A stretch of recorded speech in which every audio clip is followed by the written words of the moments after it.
বিয়ের আপনারা বুঝেন না, আসেন আমরা বিতর্ক করি, শহরের উদ্যানে গিয়ে বিতর্ক করি, বাইতুল মুকাররমের সামনে গিয়ে বিতর্ক করি, প্রেস ক্লাবের সামনে গিয়ে বিতর্ক করি।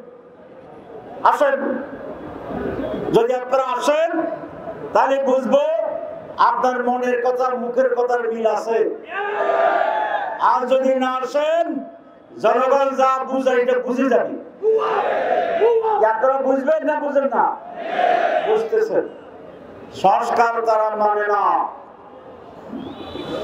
তারা বলছে যারা ক্ষমতা যাবে তারা গিয়ে করবে। তো তাহলে এই সরকার কি করা হইল না হইল না? এরা করা হইল না। মাননীয় প্রধান উপদেষ্টা, আপনাকে আমরা ভালো মানুষ জানি, আমরা বলছি যে আপনি সংস্কার আপনি করবেন বলছেন, সংস্কার ছাড়া কোন নির্বাচন আপনি ঘোষণা করলে জনগণের প্রতি বিশ্বাসঘাতকতা হবে। জনগণ আপনাকে বসিয়েছে, আপনি রাজপথে ছিলেন না। যেদিন স্বৈরাচারের পতন হয় আপনি বিদেশে ছিলেন। আপনার কোন রাস্তায় আপনার দেহের কোন দাগ এদেশের মানুষ দূরবীন দিয়ে খুঁজে পাবে না।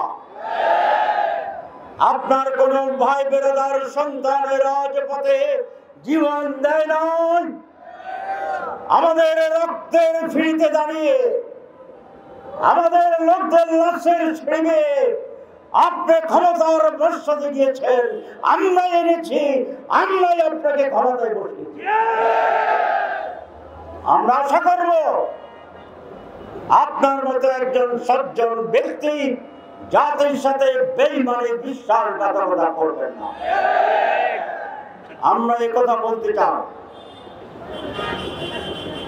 আমরা কোন ব্যক্তি নয়, আদর্শের জন্য আপনাকে বসিয়েছিলাম, স্বৈরাচারের বিরুদ্ধে আপনাকে বসিয়েছিলাম। যদি আবার বিশ্বাসঘাতকতার গন্ধ পায়, আবার স্বৈরাচারকে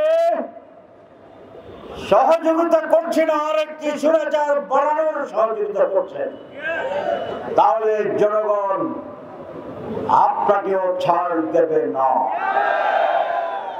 দুর্ভাগ্য বাংলার মানুষের মুক্তির জন্য, সংগ্রামের জন্য বর্ণে রক্ত দিয়েছিল এদেশের মানুষ, ৬২তে রক্ত দিয়েছিল এদেশের মানুষ, ৭১-এর যুদ্ধে অংশগ্রহণ করেছিল, আবার বারবার সংগ্রাম করে এদেশের মানুষ সত্যকে প্রতিষ্ঠা করার চেষ্টা করেছে। কিন্তু দুর্ভাগ্য হচ্ছে যে ঢাল ধরে সে ঢালে ভেঙে পড়ে, এরকম বাংলার যে কথা আছে। সেই জন্য আমাদের জনগণের কাছে অনুরোধ, আপনারা বিএনপিকে দেখেছেন, আওয়ামী লীগকে দেখেছেন, শাসন ক্ষমতায় পাঠিয়েছিলেন, কিন্তু ওই দেশের মানুষের মুক্তি আসেনি। আমরা বাংলাদেশ জামাত ইসলামী সেই চ্যালেঞ্জকে নিয়ে আজ স্পষ্ট ভাবে বলতে চাই, একবার যদি আমাদেরকে আপনারা সুযোগ দেন, একবার যদি আপনারা আমাদের উপর আস্থা রাখেন, ৫৪ বছরের দুর্ভোগের ইতিহাসকে আমরা মুছে দেব। কোন দুর্নীতি থাকবে না, কোন দুর্নীতিবাজ জনগণের পাশে থাকবে না, হয় জেলে অথবা দুর্নীতিকে ছাড়তে হবে।